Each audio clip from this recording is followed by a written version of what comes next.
ইউপিপিএলৰ সুৰ মিলাই কেইটামান কথা কোৱা দেখা পাইছোঁ মই মিডিয়াত।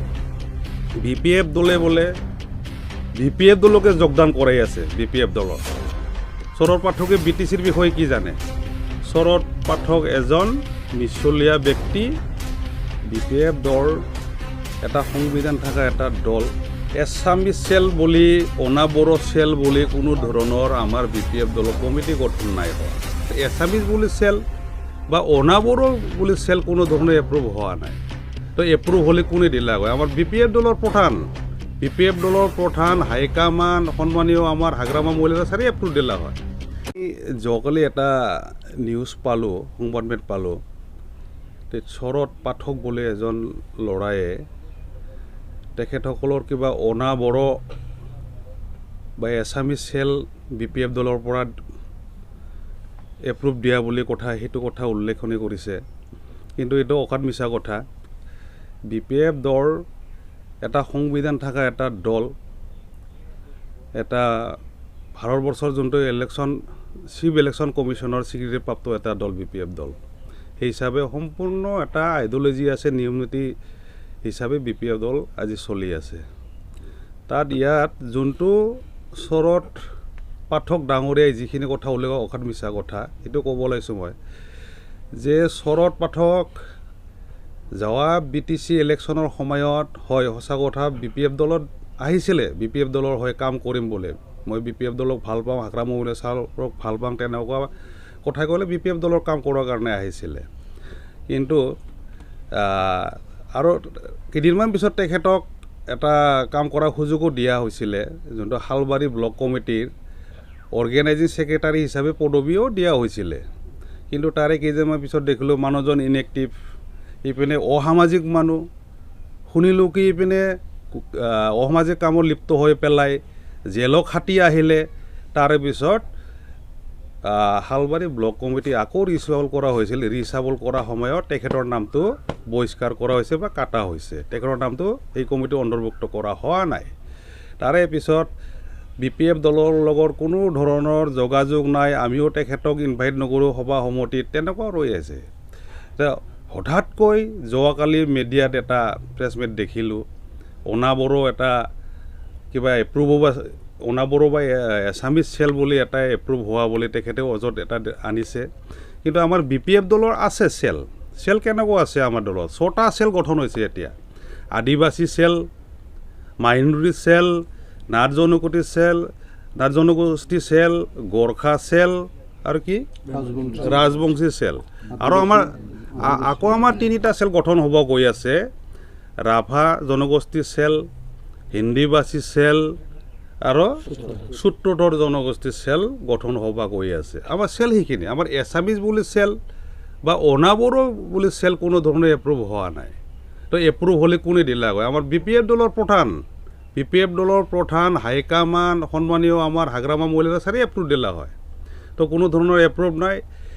আমি সাংঘাতিক ধৰণৰ এটা ডিচিশ্যন ল'ব গৈ আছোঁ।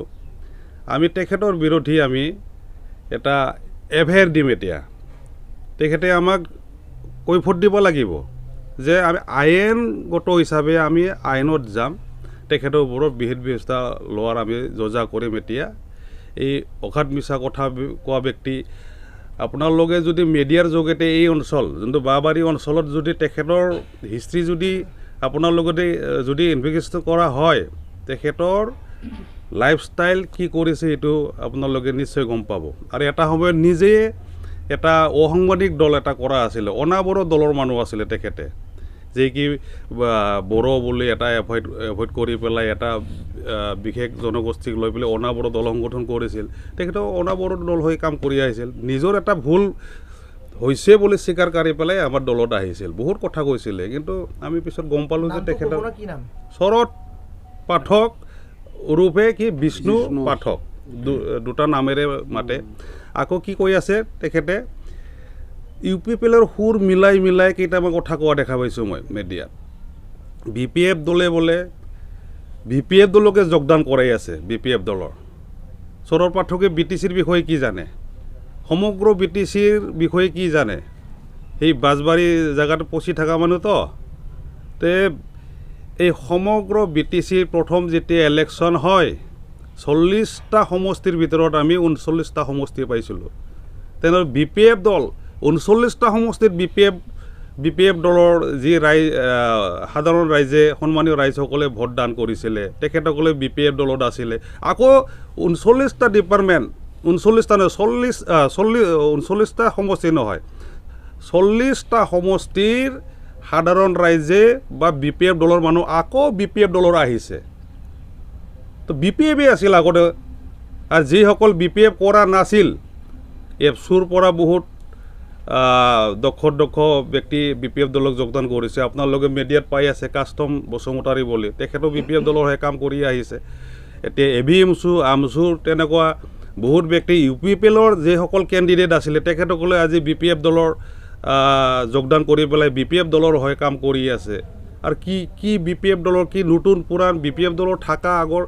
সকলে যোগদান কৰিছে নতুনে যোগদান কৰিছে আমি এইটো ক'ব লগা কি কথা আছে এইটো ৰাইজে গম পায় কোনো শৰৎ পাঠক আমাৰ ইয়াৰ চাৰ্টিফিকেট দিব লগা খুজিব লগা কথা নাই কোনো UPPLৰ পৰা আমাৰ চাৰ্টিফিকেট দিব লগা খুজিব লগা কথা নাই গতিকে এই শৰৎ